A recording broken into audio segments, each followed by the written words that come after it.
लेकिन आज की इस वीडियो में मैं आप लोगों को बताने वाला हूँ, क्योंकि इससे बाहर नहीं आते हैं। पूरे किताब के मोस्ट प्रश्नों को पहले आप लोगों को बिल्कुल तैयार करना चाहिए। कम समय में प्रारंभ सर्वप्रथम किस देश से हुआ? वेरी वेरी मोस्ट इंपोर्टेंट यह प्रश्न मेरे प्यारे बच्चों है। हर साल यह प्रश्न आता है और इस साल भी यह प्रश्न पूछा जाएगा। तो आपको मालूम होना चाहिए कि राष्ट्रवाद का प्रारंभ जो है सर्वप्रथम किस देश से हुआ। चार ऑप्शन आपके पास है, तो किस देश से हुआ मेरे प्यारे बच्चों? तो फ्रांस देश से हुआ। सी वाला ऑप्शन जो है बिल्कुल राइट आंसर हो जाएगा। तो यह प्रश्न बहुत ही ज्यादा इंपॉर्टेंट है, इसको आप लोगों को याद कर लेना है। इसके बाद अगर हम आगे बढ़े, क्वेश्चन नंबर दूसरे है। क्वेश्चन नंबर दूसरा ये है मेरे प्यारे बच्चों कि फ्रांस की क्रांति हुई, मतलब फ्रांस की क्रांति किस सन में हुआ था? ठीक है, चार ऑप्शन आपके पास है। अगर आपको आंसर मालूम है तो मुझसे पहले ही कमेंट करके आप बता दीजिए कि फ्रांस की क्रांति कब हुआ था, किस सन में हुआ था? तो 1789 ईस्वी में हुआ था। बी वाला ऑप्शन जो है बिल्कुल राइट आंसर हो जाएगा। क्वेश्चन नंबर दूसरे का बी वाला जो है बिल्कुल राइट आंसर है। इसके बाद आगे बढ़ते हैं क्वेश्चन नंबर तीसरे की तरफ। मेरे प्यारे बच्चों देखिए क्वेश्चन नंबर तीसरा क्या है। क्वेश्चन नंबर तीसरा very very most important question है कि भारत छोड़ो आंदोलन किसने प्रारंभ किया था? वेरी वेरी मोस्ट इंपोर्टेंट प्रश्न है मेरे प्यारे बच्चों कि भारत छोड़ो आंदोलन किसने प्रारंभ किया। चार ऑप्शन आपके पास है। यह प्रश्न इतने ज्यादा इंपोर्टेंट है, अगर आप आज की इस वीडियो से 50 प्रश्न अगर आप तैयार कर लेते हो तो 20 में 20 ऑब्जेक्टिव क्वेश्चन का जवाब आप बिल्कुल दे सकते हो। तो भारत छोड़ो आंदोलन किसने प्रारंभ किया था मेरे प्यारे बच्चों? इसका राइट आंसर हो जाएगा महात्मा गांधी। कौन? महात्मा गांधी। डी वाला ऑप्शन जो है बिल्कुल राइट आंसर हो जाएगा। आगे बढ़ते हैं क्वेश्चन नंबर चौथे की तरफ। देखिए क्वेश्चन नंबर 4 क्या है। क्वेश्चन नंबर 4 मेरे प्यारे बच्चों कि चौरी चौरा कांड किस वर्ष घटित हुआ? वेरी वेरी मोस्ट इंपोर्टेंट ये भी प्रश्न है, जल्दी से आप इसका आंसर बताइए कि चौरी चौरा कांड किस वर्ष घटित हुआ। तो इसका सही आंसर हो जाएगा मेरे पास, मैं ट्रिक भी बता देता हूं। देखिए चौरी चौरा, ठीक है, तो चौरी चौरा यही चीज बार बार रिपीटेशन हो रहा है, इसका मतलब लास्ट में दो आएगा, दो आएगा, क्योंकि ये भी वही अंक है, ये भी वही अंक है। तो इस तरह आप ट्रिक बना के याद कर सकते हो। ठीक है, तो सी वाला ऑप्शन जो है बिल्कुल राइट आंसर हो जाएगा। तो चौरी चौरा कांड किस वर्ष घटित हुआ? तो 1922 ईस्वी में। इस तरह आप जितना हो सके ट्रिक बना के अपने दिमाग में फिट कर लीजिए, क्योंकि ये प्रश्न आपके एग्जाम में आएंगे तो आएंगे। चलिए अगले प्रश्न की तरफ बढ़ते हैं, क्वेश्चन नंबर 5वें की तरफ। देखिए मेरे प्यारे बच्चों क्वेश्चन नंबर 5वां क्या है। क्वेश्चन नंबर 5वां यहाँ पे है कि हिंद स्वराज पुस्तक के लेखक हैं। हिंद स्वराज पुस्तक के लेखक कौन है मेरे प्यारे बच्चों? ये भी प्रश्न इतना ज्यादा इंपॉर्टेंट है कि हर साल आता है यह प्रश्न। तो हिंद स्वराज पुस्तक के लेखक कौन है? तो महात्मा गांधी। सी वाला ऑप्शन जो है बिल्कुल राइट आंसर हो जाएगा, हिंद स्वराज पुस्तक के लेखक महात्मा गांधी। आगे बढ़ते हैं क्वेश्चन नंबर 6 की तरफ। देखिए क्वेश्चन नंबर 6 क्या है कि करो या मरो का नारा किसका था? करो या मरो का नारा किसने दिया था मेरे प्यारे बच्चों? ये भी प्रश्न बहुत ज्यादा इंपॉर्टेंट है, तो इनका भी राइट आंसर हो जाएगा डी वाला, महात्मा गांधी। करो या मरो का नारा किसने दिया? महात्मा गांधी ने दिया था। आगे बढ़ते हैं अगले प्रश्न की तरफ, प्रश्न नंबर 7।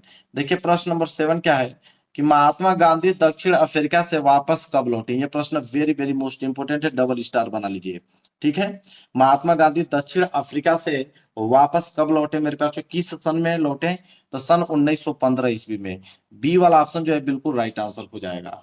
आगे बढ़ते हैं अगले प्रश्न की तरफ। देखिए अगला प्रश्न है प्रश्न नंबर 8वां। प्रश्न नंबर 8वां क्या?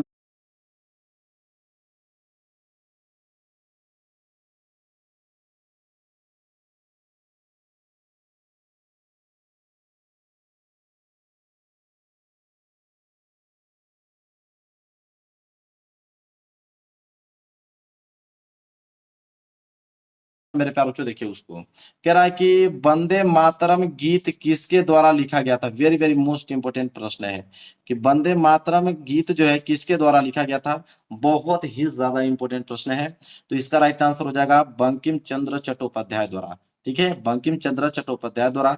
ए वाला ऑप्शन जो है बिल्कुल राइट आंसर हो जाएगा। वंदे मातरम गीत किसके द्वारा लिखा गया? बंकिम चंद्र चट्टोपाध्याय द्वारा। आगे बढ़ते हैं अगले प्रश्न की तरफ, प्रश्न नंबर 9। देखिए प्रश्न नंबर 9 क्या है कि 13 अप्रैल 1919 किस घटना से संबंधित है? तो 13 अप्रैल सन 1919 किस घटना से संबंधित है मेरे प्यारे बच्चों?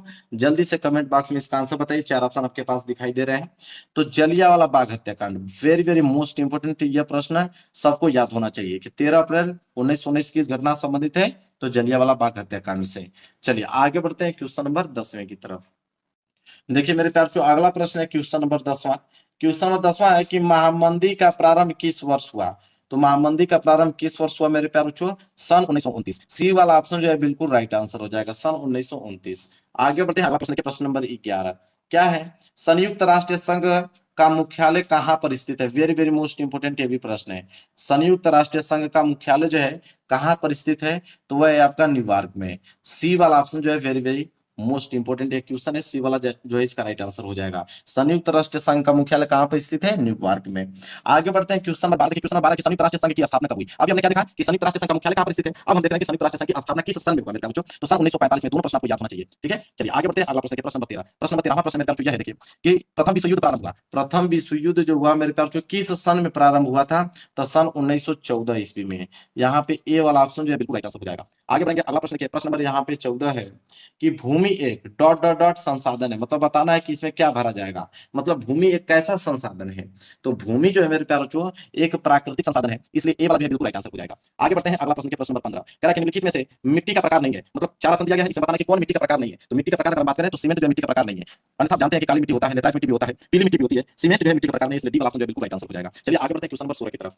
चलिए अगला प्रश्न देखिए, प्रश्न नंबर 16 क्या है? प्रश्न नंबर 16 मेरे प्यारे बच्चों कि निम्नलिखित में से किस राज्य में काली मिट्टी पाई जाती है? आपको बताना कि किस राज्य में जो है काली मिट्टी पाई जाती है। 4 ऑप्शन आपके पास है। तो काली मिट्टी की अगर हम बात करें तो गुजरात में काली मिट्टी पाई जाती है, बी वाला ऑप्शन जो है बिल्कुल राइट आंसर हो जाएगा। आगे बढ़ते हैं, अगला प्रश्न देखिए, प्रश्न नंबर 17वां। प्रश्न नंबर 17 क्या मेरे प्यारे बच्चों? बोला कि पर्वतों पर मृदा अपरदन का साधन है। पर्वतों पर मृदा अपरदन का साधन है मेरे प्यारे बच्चों, इसका राइट आंसर हो जाएगा हिमनद। क्या हो जाएगा? हिमनद। बी वाला जो है बिल्कुल राइट आंसर हो जाएगा। इसी के साथ आगे बढ़ेंगे प्रश्न नंबर 18 की तरफ। देखिए प्रश्न नंबर 18 क्या है? वेरी वेरी मोस्ट इंपोर्टेंट प्रश्न नंबर 18 कि पंजाब में भूमि निम्नीकरण का मुख्य कारण क्या है? तो पंजाब में भूमि निम्नीकरण का मुख्य कारण क्या है मेरे बच्चों? बहुत ही ज्यादा इंपोर्टेंट है। तो इसका मुख्य कारण है अधिक सिंचाई। सी वाला ऑप्शन जो है बिल्कुल राइट आंसर हो जाएगा। इसी के साथ आगे बढ़ते हैं, अगला प्रश्न नंबर 19 है कि निम्नलिखित में से कौन सा नवीकरण योग्य संसाधन नहीं है? बताना है इसमें से कि नवीकरण योग्य संसाधन इन चारों ऑप्शन में से कौन नहीं है। तो अगर हम बात करें जीवाश्म ईंधन, जीवाश्म ईंधन जो है मेरे प्यारे बच्चों नवीकरण योग्य संसाधन नहीं है। सी वाला जो है बिल्कुल राइट आंसर हो जाएगा। आगे बात करते हैं प्रश्न नंबर 20वें की तरफ। देखिए प्रश्न नंबर 20वां क्या है कि चाय की खेती के लिए कौन सी मिट्टी उपयुक्त है? मतलब चाय की खेती के लिए कौन सी मिट्टी जो है अधिक उपयोगी होती है? तो अगर हम बात करें तो इसका राइट आंसर हो जाएगा लेटराइट मिट्टी। लेटराइट मिट्टी जो है मेरे प्यारे बच्चों चाय की खेती के